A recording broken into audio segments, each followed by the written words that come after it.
Hello and welcome to the Avrum Rosensweig Show. Welcome to one of the internet's best podcasts, where we dive deep into the lives of the extraordinary and fascinating people who leave an indelible mark on our world. Join us as we explore their captivating stories, remarkable achievements, and unique perspectives that shape history and inspire generations. Get ready to embark on a journey through the lives of inspiring people unlike any other.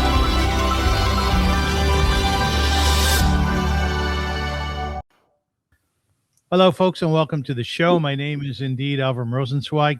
The show today is in memory of David Nefesh Middleman's parents, Emmanuel and Bessie Middleman, Zachrenu Livracha, who were very active and beloved members of the Detroit Jewish community for over 60 years and strong supporters of Israel. God bless their souls. You know, there are scholars who study systems. There are leaders who build institutions. And there are witnesses who, when an institution fails to confront the truth, summon the courage to document it themselves. Today, I am honored to welcome Dr. Yossi Sheffi, one of the world's leading authorities on supply chain management, transportation, resilience, and risk, and the author of a very powerful new book, Unsafe at MIT, a Chronicle of a Campus War on the Jews. Welcome, Yossi. Thank you very much for having me. For more than 5 decades, MIT has been Professor Sheffi's intellectual home. A director of the MIT Center for Transportation and Logistics, helped transform the study of supply chain around the world. He founded MIT's Master of Supply Chain Management degree, established the MIT MicroMasters program, and led the creation of an international network of research and educational centers spanning Europe, Latin America, and Asia. Yossi is a prolific scholar, a successful entrepreneur, an advisor to governments and Fortune 500 companies, and the author of numerous scientific publications and 10 books. His previous works examine resilience, sustainability, artificial intelligence, global uncertainty, and the system that keeps our world functioning. But his latest book is profoundly different. Following the Hamas attack on October 7, 2023, Professor Sheffi watched the campus he has served for more than half a century become a place of fear and alienation for many Jewish and Israeli students.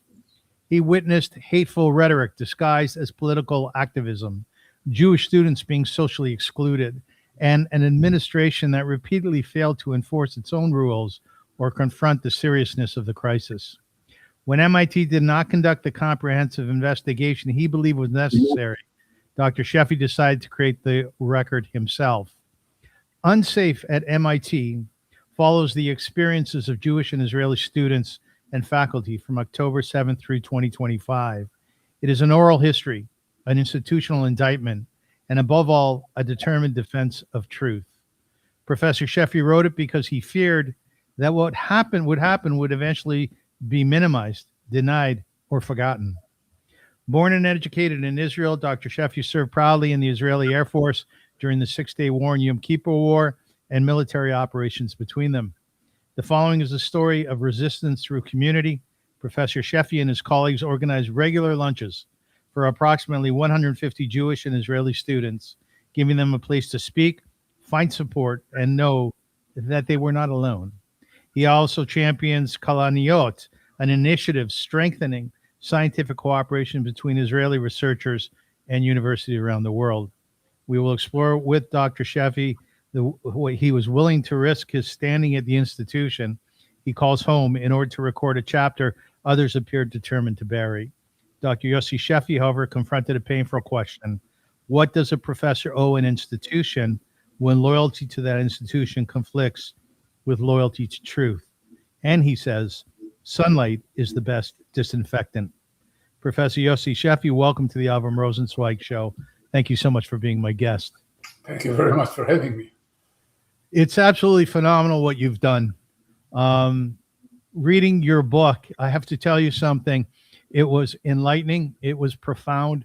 And I'll tell you something, it was really, really scary for me to read what you had found out from your students, from your colleagues, from many people at MIT, a much respected university, and how they spoke about these terrifying times. Was it scary for you to write? Well, not scary. What Morphel said and infuriating, more than anything. I had, when I started interviewing students, I realized that actually I'm not good at it. Students were PTSDs, they were traumatized. This is my 10th book, and I always interviewed people for all my other books, but I needed help. I got a woman who was good at this and could get the students to open up and talk. And she wrote the transcript, and so it was difficult. Usually, when you write a book, or when I write a book, I need 4 or 5 hours straight time. I cannot read it in half an hour here, half an hour there, because you forget where you are. And the book is long. Here, I couldn't, because after an hour and a half, 2, I felt I have to stop, because I was getting depressed, basically, and angry. So yeah, it was much more difficult to write this book than writing any other book on supply chain, on resilience, on sustainability, on all the AI, all the topics all the professional topics that I write about. But as you mentioned before, I just got angry at the administration non-response, at their conflating anti-Semitism with Islamophobia. Whenever they did a statement of anti-Semitism, there was a parallel statement on Islamophobia that didn't exist. I mean, it just made up stuff in order to water down the anti-Semitism. The complete breakdown of law and order on campus, complete breakdown. Students were bursting in, all the demonstration of bursting into classes, bursting into research labs, disrupting education and research, the reason for being for MIT. And no real response, no punishment. They took part of campus, whether it's what we call the Lobby 7, the main entrance to MIT, or did the encampment like in other places where Jews were not supposed to go. This is unbelievable. You said they're part of campus that were close to Jews. I mean, and the police just stood there, not doing anything. The campus police, who reports to the administration, just didn't do anything. In fact, privately, they were apologizing to us. They said they told us not to do much. So it was a bad situation all around. So I decided at least to confront MIT with this. And no, this is a place, what is science about? I'm a scientist. Science is about looking for the truth. And this is the truth. So the fact that MIT still fights me and then try to limit the distribution of the book and doesn't, other universities, at least Harvard, Yale, Penn, did investigation internally about what happened. MIT never did. MIT just, nothing here to see, nothing here to see. It's just try to bury it, basically. Why do you think that is? Why do leaders completely fail? Why do leaders? Because I think they didn't know what to do. In some sense, it's not that the president of MIT is anti-Semitic. She's not. But she's probably over her head in terms of being able to manage the situation, understand what's what, understand how bad her response is, not minding throwing Jewish students, faculty, postdocs under the bus and just let it happen without any consequences. There's even the unbelievable thing that they took over the main entrance to MIT, and they got paper warnings from the president saying anybody who's not out of here by 12, by noon, is going to be expelled. There was some small counter demonstration of Jewish students, and we told them, just get out of here. We follow the law, we follow the rules. The Hamas, I call them Hamas supporters, just kept staying there, dancing, cheering, yelling, the usual, from the river to the sea, Palestine is ours, Etbah al-Yahud, kill the Jews. Okay. Kept going until the evening. MIT, originally they said, okay, we're going to expel the students. Then they said, well, we decided not to expel. Really? Yeah, they found all kind of excuses. There are some foreign students, if we expel them, they lose their visa. And I said, and that's the reason. Why do you want them at MIT? But that was and to be sure, some people, when I say that the president of MIT is not anti-Semitic, this does not extend to many other people in the administration. Sally Kornbluth is Jewish, actually, the president, right? She is Jewish, yes. She is Did Jewish. that ever play any role in how you perceived her work or otherwise? It's not how I perceive her work, but the other side always accused her, and she could not stand it. The other side always accused her that she's favoring the Jews. She did not at all. On our contrary, so she was trying to bend over backwards, not to.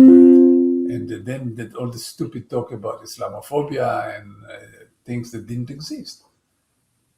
It's very interesting when you talk about other universities, colleges that actually did something about anti-Semitism in terms of developing studies and reports. Harvard University created an anti-Semitism task force. Columbia established an anti-Semitism task force required anti-discrimination training, strengthened rules. UCLA, University of Toronto here in Canada, and McGill University. And yeah, it's absolutely phenomenal that MIT did none of this. What did Sally say about not investigating or creating a report? What was her response to that? Well, I did not challenge her directly on this, but when the book, just before the book came out, she called me we had a half an hour. She was busy. It was just before graduation. She tried to tell me not to publish the book because it will be bad for MIT. I said, how can the truth be bad for a scientific institution? I mean, that's what we are about. But it's all fake because, for example, trying now to limit the distribution of my book, while we are, of course, arguing to the Trump administration about academic freedom and freedom of speech, and yet, so it's freedom of speech when we are allowed to say what we want to say. Mm-hmm. The other side really doesn't have a freedom of speech or academic freedom. So to be sure, they don't tell me I cannot do it. They just put all kind of hurdles on my way and little harassment stuff. Fine, I can withstand it. Yeah, Professor, there's a fellow here in Ontario. His name's Paul Finlinson. I've interviewed him. He was a professor of marketing at Guelph University, which is about an hour away from Toronto. He responded to a Pakistani academic, supposedly an academic, who called for the obliteration of Israel, of course, as they do. And he said anybody who sides with Hamas is siding with the Nazis. He was fired from his university. He was let go. He was castigated. And his colleagues, whom he appreciated, and they appreciated him because he was an award-winning professor, just stopped talking to him. Have you had any of that? No. To be fair, first of all, most of my friends are Jewish scholars, and I'm just getting a lot of attaboy from them. Get nothing like this. And to be fair, there are quite a few non-Jews who just look at it and say, this is awful what was done. I'm glad you wrote the book. So, look, there's the other side, of course. There are some, people who are, how to say, complete idiots who are, it's embarrassing that one of them or two of them are MIT professors. And they keep nonsense. They keep attacking me on Twitter or stuff. But this, I don't even pay attention. I don't look at Twitter anyway. So I don't pay attention. I don't look at social media. So I'm being attacked on social media. I don't care.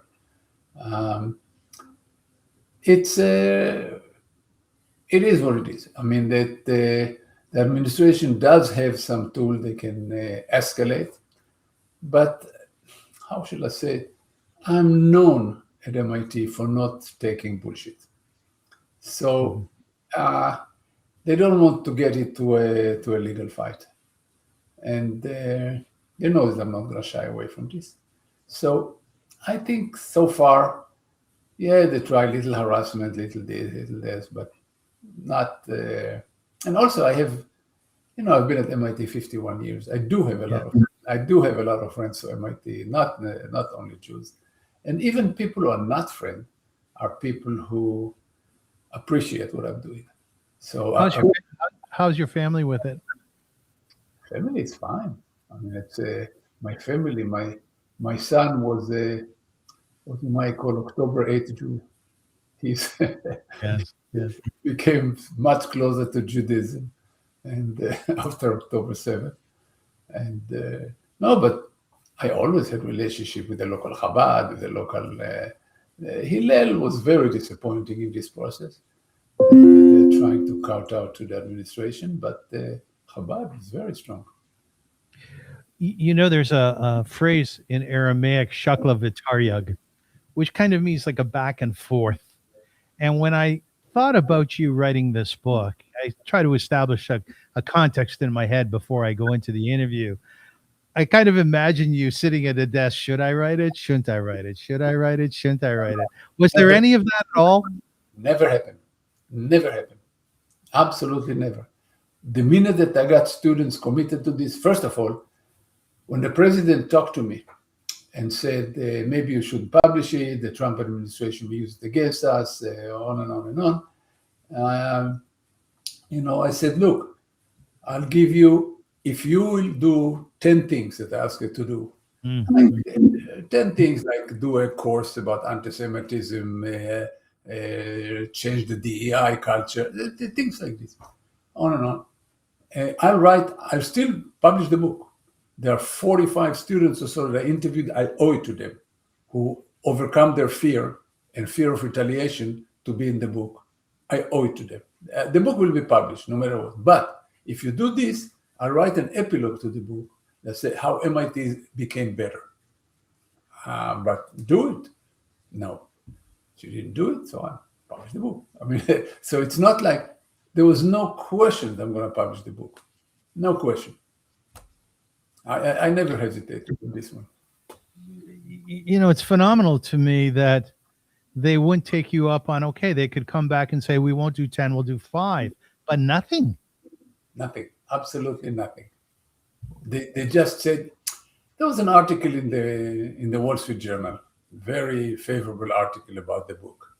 So by Barton Swain, who's one of the op-ed writers. It was two Thursdays ago. So very favorable article, very against the administration. So the PR man for MIT, the spokesman for MIT, wrote something and said, see, things are better now. We just did just asked a lot of Jewish students how they feel, and they said they feel better, and on and on. He said the situation, and MIT behaved exceptionally under difficult situation. I wrote a response to the response in the Wall Street Journal. I said, what exactly was so outstanding in the behavior? Was the congressional testimony of the president an example of doing the right thing? Was closing the campus to part of the campus to Jewish students, were throwing students out of study group, were swastika on doors of Jewish students. How is this? The administration did okay. I mean, so I wrote a response. And of course, this does not make me the most popular person in the administration. But it is. I'm just doing this. It's. I feel compelled to doing this. I feel it's nobody. At one point you realize other people are not going to do it, so you have to do it. There are certain things that you just have to do. So I'm doing this. Yossi, I had a friend whose family member committed an awful crime, of which they reported it, and they were heartbroken by this new reality within their family. Is that a metaphor for how you're feeling about MIT? Yes, there is something in this, because it's a funny thing. I was talked to the dean of engineering, the provost. They're all trying to put pressure on me. So guys, what you don't realize, several things. First of all, I've been at MIT longer than any of you. Yeah. So I care about this place as much, if more than most of you. And what I'm doing is a great service to MIT. You just don't see it. But it's a great service. I'm doing it to the institute that should be a lot better and can be a lot better. But the first step in being better is acknowledging your mistakes. Yeah. And you are not even there. But you have an opportunity. Do it. Of course, they don't. But it is what it is. So when you were writing your book, was it to reveal almost in a historical way, this is what happened at MIT 2023 to 2025? Is it sort of a warning for the future? How did you see your mission statement? The mission statement for me was, first of all, to record, to create an oral record, and the people will not say, as they're already saying, it wasn't that bad, it didn't really happen. They're deniers, like just other deniers. So first of all, set the record straight. And second, just because of anger, honestly, I was just mad at the institution for doing things like this. So yes, there's an element of this. Yeah. Yossi, you wrote about many students and their response to what was happening on campus at MIT. Which one of the students or colleagues, perhaps, really stand out in your mind that your heart went out to them? You just felt so badly for how fearful they were about their position on campus, perhaps about their job on campus. Yeah, I'll give you quite a few. I'll give you an example of a guy named Will. It's in my book, Will Sussman. Will Sussman was a brilliant computer scientist. He's in the middle of the doctoral work. He wants to get a PhD in computer science at MIT. Computer science at MIT is one of the most, sought after department of MIT. You can imagine AI at MIT. You learn quantum computing, all these areas in the news and exciting. Brilliant computer scientist. He was harassed mercilessly by a 10-year professor who created a class. He is professor of linguistics and created a class on Zionism and Palestine. He was, by the way, to say that he's a terrorist, really. And so he called him in class, in front of people. He called him, this is an example, and called him by name, of Zionist mind infection, by name. And he organized, he was leading of some of the students who were demonstrating, and they were starting to threaten his life. There were death threats. Yeah. So his parents, he lived in New York, in Long Island, his parents just say, look, come home. That's it. He had to leave his studies, never got a PhD, and completely changed career trajectory. There were there's a professor that left MIT, wrote about it in the Free Press, but left MIT. And there are several students. There's a postdoc. Postdoc. You know what is postdoc? Yes. Okay. It's after PhD. Yes. After PhD, you stay for 3 years or so, and you get your papers together to get a good academic position. He's a brilliant guy, and he was working for a professor with a Nobel laureate, and he was the top guy in charge of all the PhD students. And the first 3 years working fine. Then 2 students came and said, he's Israeli, we don't want to work with him. And the professor fired the postdoc. The postdoc complained to HR. By then the professor wrote recommendation letter for the guy to get academic position. So once he complained to human resources, the professor sent letters to the same university and said, I made a mistake, take it out, he's not good. This is now the case is not described in detail because some cases I couldn't describe because at the time there were lawsuits going. This is still has a lawsuit. At the time there are lawsuits going, and I always called, the lawyer that find out how they want to navigate. And they all told me, don't write about it because we want to control the narrative. We don't want the person to say something in the book and then, the other side will say, oh, you say something like this. Now you say something like this. And we have to control the narrative. So, okay. So I didn't put in. There are other cases, bad cases. Once I finished the book, I took for every student, for every professor, for every postdoc, I took the part that talked about them and sent it to them and say, okay, guys, is this accurate? Is this okay? Even though I had, a record of everything, I had a tape of the discussion. But I said, okay, now you see it in writing. 2 or 3 of them told me, take me out. They told you that. But the main reason was I want to be known as a scientist, not as a victim. Right. You say that in the book, yes. Yes. And then others just asked to change the name. They're afraid of retaliation and stuff like this. So I did. I did all these changes, of course. Made sure that nobody is, going to hurt by the book. But there were quite a few cases that did not make it to the book, and there were bad cases.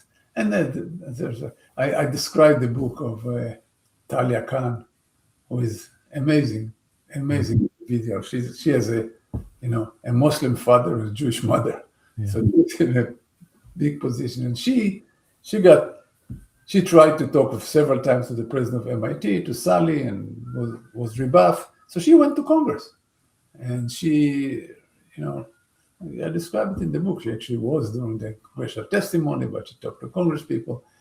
And so the administration vilified her. The administration says she's just a publicity hound. She doesn't care. And the president told me this to my face.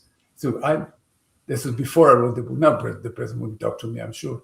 But before that, I've been 51 years at MIT. I usually can walk into any office and everybody knows me. So so she asked me, why is Talia doing this? And I said, because you don't talk to her. So she has issues. She says, no, she's just a publicity hound. I said, no, she's not. When she's talking about this, she's hurting. She's crying for help. She's not publicity hound. What kind of publicity? Anyway, so that's another way to do vilifying somebody that just publicity hound.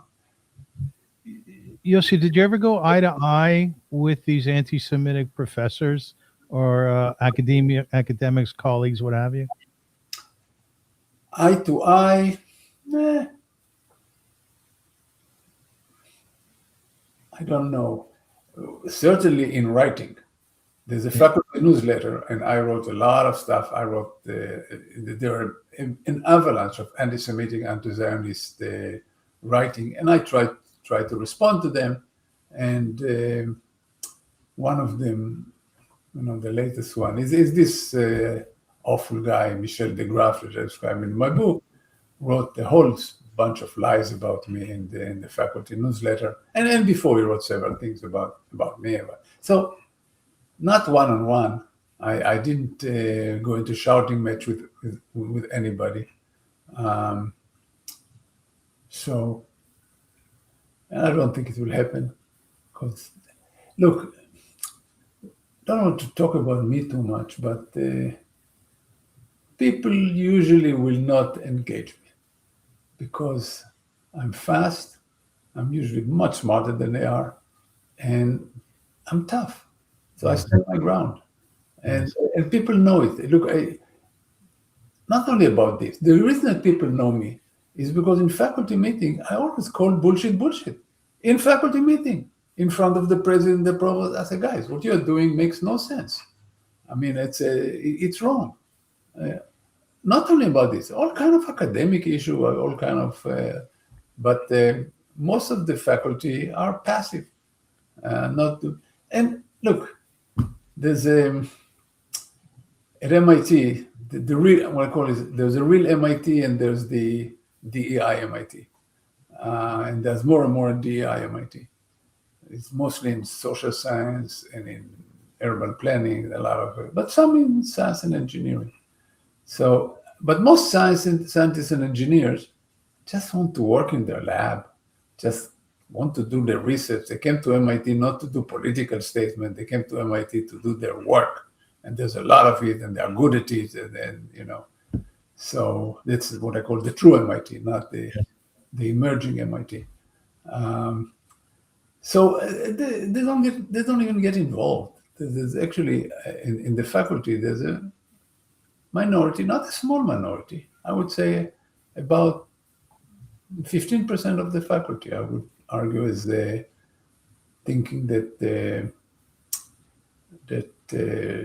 Israel doesn't have right to exist, or Jews should not be at MIT, and all this. So yeah, it's more than a few. You strike me as being a very courageous man. What does frighten you? What does frighten me? Yeah, what scares you? The situation with Iran scares me. The situation, there's nothing personal. I'm not scared for myself. I try to convince my wife to exercise even more, but she's a gym rat, and in fact, she's dragging me to the gym every morning. I'm not. There's nothing that I'm personally afraid of. Yeah. I mean, I'm worried about what's happening in this country. When I say this country, I mean Canada, in the Western world, about Judaism and about the lies that are just being told, and people. And another thing that I don't frighten me, but I'm worried about is the total deterioration of education. I don't know what's the situation in Canada, but in the United States, people are getting to grade 12 and they cannot read at grade 8, grade 6, 7 level. They cannot do math. They cannot do it. It's really MIT. MIT has a remedial course in physics for first year. MIT. I mean, people are coming. They're not as prepared as they used to be. The standards are coming down. So this is. And I'm afraid for this, not for MIT. This is bad for the nation. This is bad for the Western world, because I know that it happens at least in some European countries. So it's, and I think it also actually happened in Canada. I have friends in University of Toronto telling me that they are also disgusted by this. What do you think causes the dumbing down of Western society? What's going on? Well, now you should talk to social scientists, not an engineer. But it's curious. It's really interesting. There was just I read an article about what was it called, the feminization of society. It talked about the fact that I don't know if this is it, but as more women are getting into positions of power, it starts, instead of taking chances, they just want everybody to feel good. And it's the feeling is more important than what's actually happening. How you feel about it is more important than what's actually happening. And just try to get along. Don't raise your head. Don't go forward. No, it does not describe all women. Clearly, there are entrepreneurs and people who do great things. But when you look at university, it's described it to the T. I mean, but it's just that it's not only women. It's also a lot of men who are like this. So a huge part is the identity politics. The fact that, we get in people who are less prepared just because they are color of the skins or gender or how they feel about themselves, with what gender they decide they are. So we get a lot of these people. And the question is, when this becomes the criterion, rather than merit and excellence, which MIT used to be known for. I mean, it's pathetic. It's not only pathetic. As I tell another interview, the fact that Harvard does it is fine. Who cares? MIT does it. It has national security implications. Oh, interesting. It's not psychology and sociology and management and whatever. This is hard science, hard engineering. And this is important. It really is.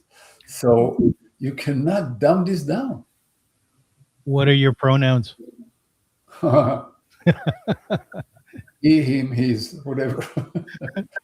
So I've been interviewing on my show an awful lot of Israelis, IDF soldiers, officers, ex-officers, people who are starting up nonprofits in Israel, social services.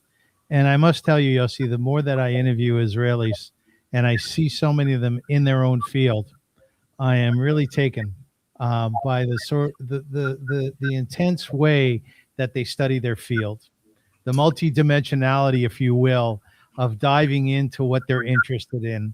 Nir Amitai, he's still in the reserves. He's in the Air Force. He started up a farm called the Rimon Farms. I don't know if you know about it. And essentially, it's in the Negev. There are 3 farms he started. Young man from a kibbutz originally. And IDF soldiers and kids in the streets of Tel Aviv who have hard lives, they come to his farm, they work the land, and through that, their PTSD, I guess it gets less and less. Yes.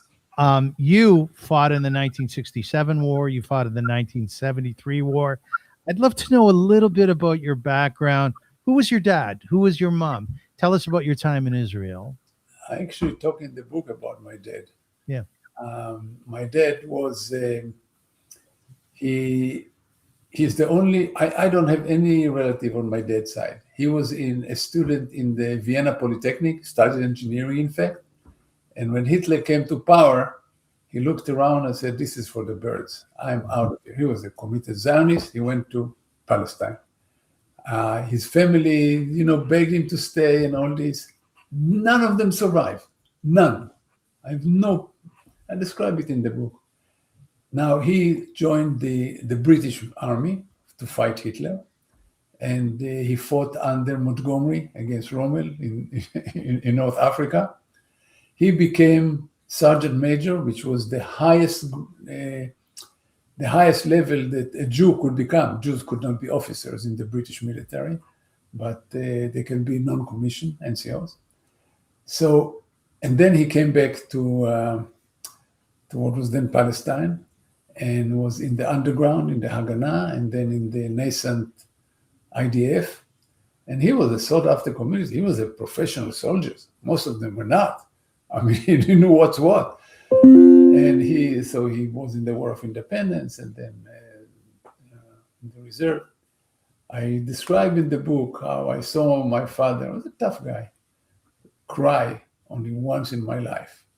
And this is when I enlisted in the military, because he said, all my life I was hoping that my son would never have to fight. Yes. Famous last words. So my mother was actually an unbelievable woman. She was she studied in the Hebrew University, philosophy and mathematics, and actually worked in the Mossad. She could speak 7 languages and translate one to another. She was translating in the UN between languages. She spoke Hebrew and Yiddish and Russian and Arabic and English. She spoke several languages. She had this. She would fly to Italy and within a week speak Italian. I mean, she just had That's this impressive. Yes. talent, and she worked for the Mossad. And when I was young, even then the Mossad had bring your children to work. And I always wonder why getting to my mother, you have to go to all these soldiers and gates and all these people with guns and all of this.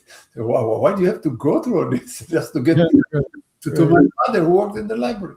So, but she was actually a librarian at Mossad, because at the time, before any digital, that's how you got all the reports. So you had to read the reports and make sense of this. Okay, this is tied to this. This is tied to this. This person moved from here to here. So she was a librarian, and so this was my mother. When was the last time that you cried?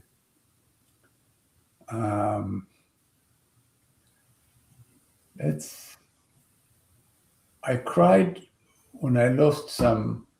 I don't know, cried, but was really close to it when I lost some friends during some of the wars. Can you tell us about any of even one of them? Look, there was in my squadron, there was just before the war of attrition, we used to have airplane flying and big cargo. I flew a cargo airplane, so big cargo airplanes flying over the canal, and the huge cameras that were, looking down, find out what's happening on the other side.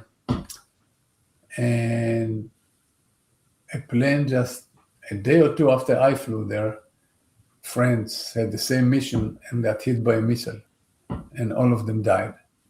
So this is from my squadron, from people that I know, people that. So I don't cry, but this was difficult. Obviously, it's difficult. You lose friends. It's difficult. So and I don't know, friends. My wife's cousins got killed in the 73 in the war. So we were close, and this was tough. So tough time. I don't cry, but tough times. Did you lose anybody? Did you know anyone who died on October 7th? No. Look, I've been out of Israel now for 51 years, so I didn't know people who from October 7th. Many of my students, of course, know about it. Yes, they were the right age. Yes. But I did not know any specific people. No. My brother knew them, my sister knew people, but I did not have any direct contact with anybody. Will you make your way back to Israel at some point? Yeah, I'm of course, I'm visiting family. I still have a brother. No, to live. To live, it's difficult. Maybe after retiring. Yes. Because right now, look, I'm sitting in the center that I basically built. It's the number one in the world in education, in research, number one in the world, not the US. And I'm consulting to the largest companies in the world, and all. It's very hard to do these things from Israel. Israel is small for me, but I like the food, I like the weather, I like a lot of things. Yossi, where you're at in the world in terms of supply chain. Now, are you proud of yourself? Did you ever think you would get to this place? Oh God, Avrum, you're asking me tough questions. Because for example, there are people who want me to get money to name my center after my name. I'm not looking for this, really. Yes. I'm not looking for grandizing myself and all of this. I'm in the trenches. I fight the fight, whatever it takes. But take kudos, God, less interested in this. I'm never, for example, there are all kind of American or academic awards. See, you get into this society, that society. I never applied. Yeah. I couldn't care less. I mean, so I'm a member of the Academy of Management, Academy of Engineering. Who cares? It's only academics who care about it, but the world doesn't care. In fact, I mentioned in the book, it's amazing to me how much my colleagues don't realize how low they are held by common society. I mean, I go this transportation company, a retailer. So you go to Bentonville, to Walmart. They look down at MIT. They look down at Harvard. They look down. They think that these people are idiots. Don't know anything. So I'm not saying they're idiots, but they have no concept of how they're being perceived. No concept. They live in their own bubble. That's why their own little award, their own little thing, their own serve each other, try to. That's why, who said it? Wilson was president. He was president of Princeton at the time. Said the reason that the academic disputes are so bitter is because the stakes are so small. I mean, he said, Great line. Great line. Great line. It's so true, because who cares? People, you cannot believe what people are spending their life fighting about. I mean, it's a little. Anyway, it's really talk about. What is your goal then? You're in the trenches. You don't need the heads, the buildings named after you. What's your goal then? Okay, so professionally, before I wrote this book, and still is, my goal is to get supply chain management, transportation better, because this is the profession that makes sure that people have high standard of living. Yeah. So how do you do it when you have tariffs, when you have wars, when you have climate change, when you have all these things are changing all the time? How do you still keep the Joe Schmo going to the supermarket and finding everything that they need in the supermarket? Okay, so that's certainly mine. On this one, I'm just hoping that more people will know what's going on and be aware. That's I don't think there's a realistic to think that MIT will change or other universities, but as long as people will know. I really want people to understand who you are in the context of what you do. So let me just take a moment to say that supply chain management coordinates how raw materials become finished products and move from suppliers to manufacturers, warehouses, stores, and ultimately customers. So with that, let me ask you a question. I looked up a few examples of supply chains in the Torah. Oh, God. Yeah, in the Torah, Yossi. Okay. And the first one I got, you're going to like this. The first one I got was Joseph and Strategic Food Storage. Yes. Okay. So you're opening up. I actually wrote a piece about Joseph the logistician. Yes. Joseph the logistician. Yes. It talks about a lot of things because it has several things.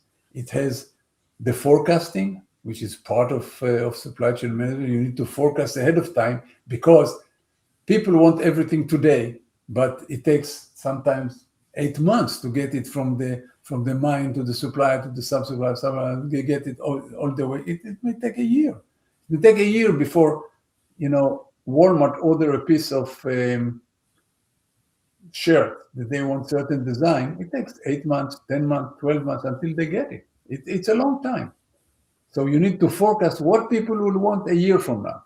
Yes. Forecasting. And so I talk about, he was forecasting the 7, fat cow, the 7, and interpret it. The interpretation of the understanding what it means. Then what he did with it, that he came and built all these, inventories of wheat. And then not only this, but then he used the inventory in order to buy land, which was That's right. That's right. So it was at the time, this was the most important asset. It's land. And people were hungry and he used it to buy land. And at the end, he got a royal, when he died, he was treated royally. So I ended up by saying that even there, supply chain management was the road to higher level of an executive. So here's another example for you. I guess we'll have a good time with this. Manna and demand-based distribution. In the wilderness, each Israelite household gathers manna according to its needs. That's in Exodus. This resembles modern demand planning, in which the right quantity of goods must reach the right people without excessive waste or unequal distribution. Mata Hoshev, what do you think? That's 3,000 years later, Toyota called it just in time. I mean, that's doing exactly what's needed, exactly the right amount. So, it was another example of, timeless principles of. Interesting. Are you a traditional Jew? Traditional, yes. Orthodox, no. Traditional means that I celebrate holidays, but we're not kosher at home. Yes. Kosher because I go to. It's really funny. When I go to a synagogue, I cannot go to a Reform synagogue. Mm-hmm. For me, it's like going to a church. So I go to Orthodox only, because to me that's what I grew up on. Yeah. And Right. at home, again, home was traditional. Every Friday night dinners, Friday night candles and dinners. Going to the synagogue every holiday. So that's how I grew up. So for me, I go to Chabad. I go to Orthodox synagogues around, because to me it's like going back to my youth. I don't know. That's what speaks to me. I understand. It's the tune, the prayer. That's what speaks to me. I mean, I when I go to Orthodox, it doesn't. I don't feel connection. Yossi, can I ask you, what do you love about being a Jew? Oh, you certainly ask tough questions, Avrum. It's an interesting question. I never thought about it. Love about being a Jew. I'm proud of being a Jew. I don't love about being a Jew. I'm very proud of being a Jew. I feel that I am. Let me just tell you something. So my son did this trace your roots, right? And I always knew that I'm 10th generation from the Baal Shem Tov. Yeah. We knew it in the family. My son traced me to King David. So it becomes fuzzy after a while. But he did trace to 1,300 very famous rabbis in Vilna. And he claims it goes all the way to King David. Maybe. So I'm proud of being a Jew. I feel that I fought for it. I did all my duties. People ask me if why don't I, some Jewish people who don't know me, why don't you go more to synagogue? Why don't you go more? So guys, I did my duty. Yeah. I spent 5.5 years and 3 wars in the in the Air Force, and not behind a desk. Yeah. So I feel I did my duty, and I continue doing this. Continue doing this by carrying the torch, and right. doing what I think is right for the Jews, for Israel. And kol hakavod to you. And in that context, in that light, you sort of pioneered something at MIT, Kalaniot. It's called Kalaniot, right? Yeah. So this was I was not the only one. I actually I gave them the original funding, but and helped them originally. But there's 2 other colleagues who actually are running with it. But I am on the board. Yes. So Kalaniot is one of the things that really bugged us is the fact that the BDS against Israeli academics. Mm-hmm. There's a huge academic, cancellation. So when academic from Israel submit papers to international journals or are based in Europe or something, these papers are returned without checking them. And many universities stop inviting Israeli scientists and in science, exchanging opinion nobody is independent. You always build on other people, and you get there's a whole exchange of ideas that gets new ideas and all this. It's very important in science. So in order to fight this, we created an organization called Kalaniot.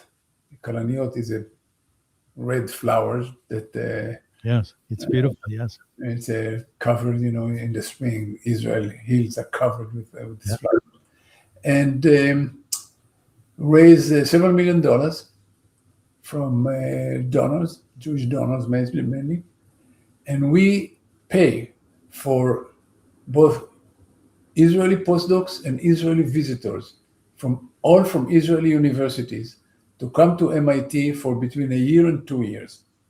We now have 11 of those currently at MIT, but the great success was there's now a chapter of Kalaniyot in Dartmouth, in Harvard Medical School, in Penn, and there are several that they have to work through the original, but we created a national Kalaniyot organization so that people can contribute. If they don't want to give to MIT specifically, they give to the national organization.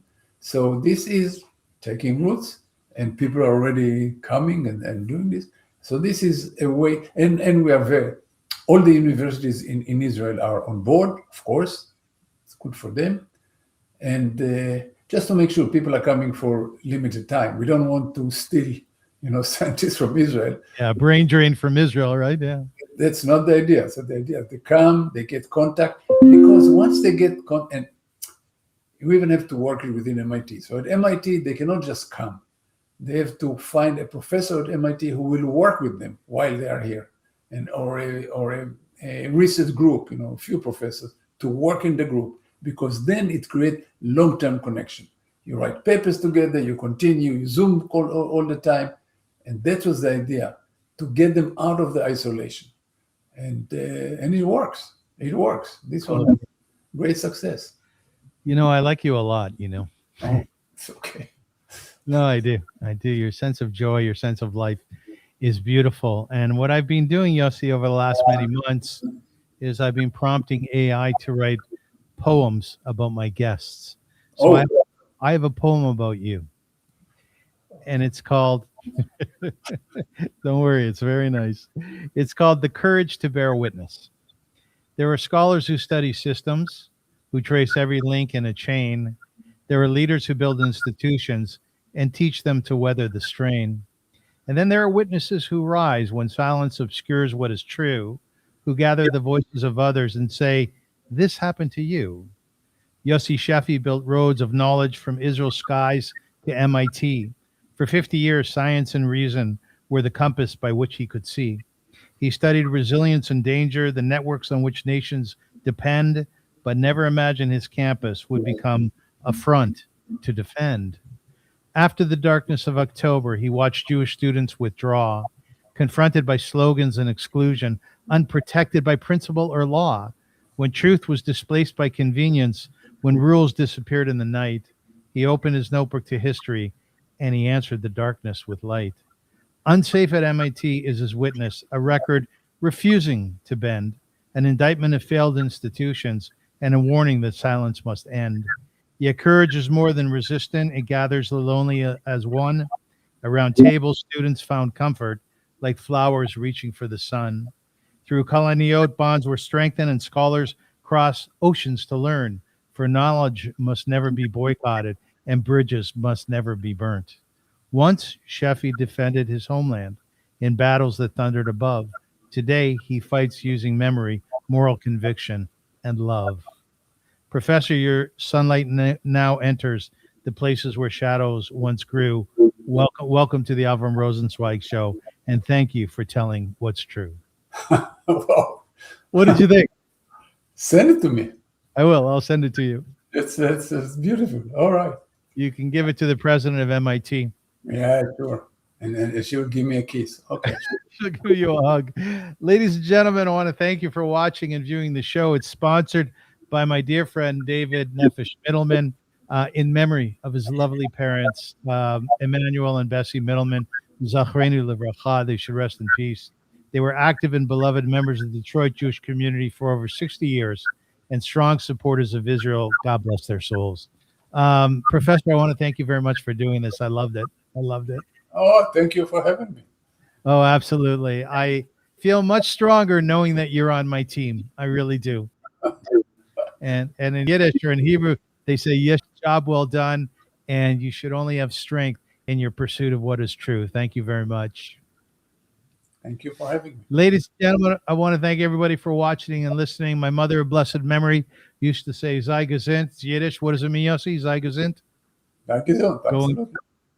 Go in good health. And until we meet, yes, go in good health. Until we meet again, Am Yisrael Chai. Thank you so much.